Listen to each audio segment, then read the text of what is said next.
नमस्कार, NMF news देख रहे हैं आप। मैं हूं आपके साथ अभिषेक पुंडी।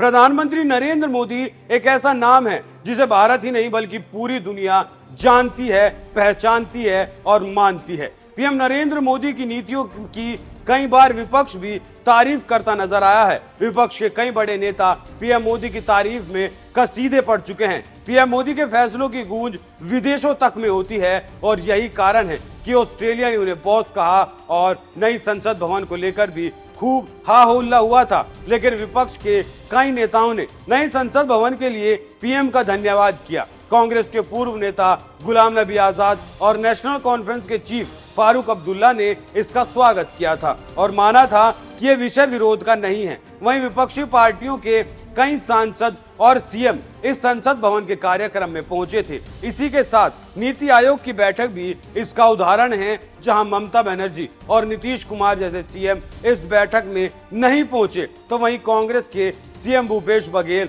के साथ ही हिमाचल के सीएम सुखविंदर सुक्खू ने जनता के हित की बात पीएम के सामने रखी और इस मीटिंग में पहुंचे। प्रधानमंत्री नरेंद्र मोदी देश हित में सोचते हैं, ये उनके विपक्षियों ने भी कई बार माना है और बस खुलकर सामने वो नहीं आ पाए। पीएम की राजनीति का तरीका विपक्षियों से अलग है। वो राजनीति जनता के हित के लिए करते हैं, जबकि विपक्ष अपने हित के लिए राजनीति करता है। चुनावों में बीजेपी की रणनीति हमेशा काम आई है। जनता ने पीएम की बात मानकर उन पर भरोसा जताया। माना जाता है कि प्रधानमंत्री नरेंद्र मोदी की सॉफ्ट हिंदुत्व वाली छवि और उनकी राजनीति के चलते उन्हें चुनावों में काफी ज्यादा फायदा मिलता है। अब बीजेपी के सामने आगामी लोकसभा चुनावों की चुनौती है। चुनावों को लेकर सियासी माहौल बन चुका है। सियासी पारी सभी नेता अब खेलने के लिए पिच पर उतर चुके हैं। तभी नेशनल लेवल पर प्रधानमंत्री के खिलाफ विपक्ष मोर्चा खोलकर खड़ा हो रहा है। कहते हैं दिल्ली की राजनीति यूपी से होकर गुजरती है। लोकसभा चुनाव के मद्देनजर यूपी एक बेहद ही अहम राज्य माना जाता है। दिल्ली की कुर्सी पर कौन होगा, इसका फैसला यूपी लोकसभा चुनाव का परिणाम तय करता है। पिछले कई चुनावों में बीजेपी को सफलता मिली। हालांकि सपा ने बीजेपी को कड़ी टक्कर दी, लेकिन योगी आदित्यनाथ को सत्ता से बाहर करने में असफल रही। सपा तकरीबन सभी फॉर्मूले अपना चुकी है, लेकिन सफलता उसके हाथ नहीं लगी। हर फॉर्मूले पर सपा हुई फेल। साल 2019 का लोकसभा चुनाव अखिलेश ने मायावती के साथ लड़ा, लेकिन इस दौरान यादव लैंड में ही सपा को बुरी हार मिली। 2022 के विधानसभा चुनावों में मुस्लिम वोट का फायदा हुआ, लेकिन सीटों के मामले में सपा बीजेपी से दूर रही। निकाय चुनाव में भी सपा की हालत चिंताजनक रही। नगर निगम चुनाव में बीजेपी ने सभी पार्टियों का सूपड़ा साफ किया। हर जगह से हार का स्वाद चखकर अब सपा यूपी में बीजेपी को हराने के लिए भाजपा का ही फॉर्मूला इस्तेमाल करने की तैयारी कर रही है। सॉफ्ट हिंदुत्व अपनाएगी सपा।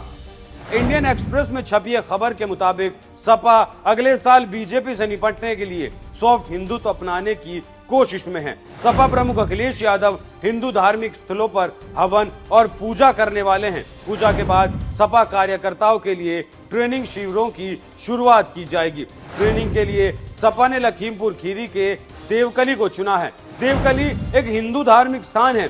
5 जून से सपा का कैंप यहाँ शुरू होने वाला है। देवकली का संबंध महाभारत से है। यहाँ के मंदिर की मिट्टी सांप से सुरक्षा करती है, ऐसा बताया जाता है। ऐसी मान्यताएं हैं। सपा के देवकली मंदिर के पास एक कॉलेज कैंपस में ट्रेनिंग होगी। इस कैंप में अखिलेश यादव और शिवपाल सिंह यादव भी कार्यकर्ताओं को संदेश देते नजर आएंगे। आपको बता दें कि बीजेपी भी अक्सर चुनावों के लिए कार्यकर्ताओं को ट्रेनिंग देती है। यूपी में बीजेपी ने चित्रकूट में चुनावों के दौरान अपने कार्यकर्ताओं नेताओं को ट्रेनिंग दी थी। चित्रकूट भी धार्मिक नजरिए से बेहद खास माना जाता है। इसी के साथ अगले साल लोकसभा चुनावों से पहले राम मंदिर का उद्घाटन भी प्रस्तावित है, जिसे विपक्षी पार्टी लोकसभा चुनावों से जोड़कर देख रही हैं। माना जा रहा है कि इसी के जवाब में अखिलेश यादव ने सॉफ्ट हिंदुत्व की राह चुनने का फैसला किया है। सूत्रों के हवाले से खबर मिलती है कि 2019 से 2023 तक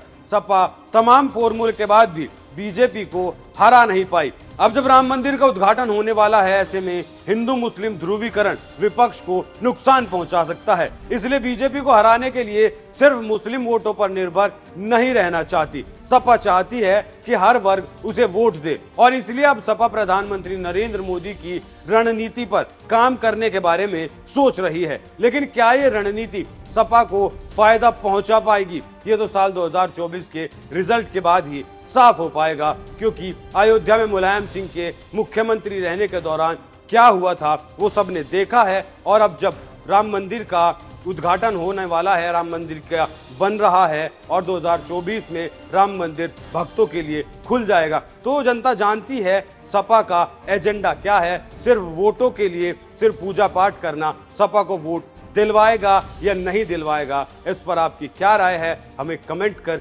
जरूर बताएं। नमस्कार।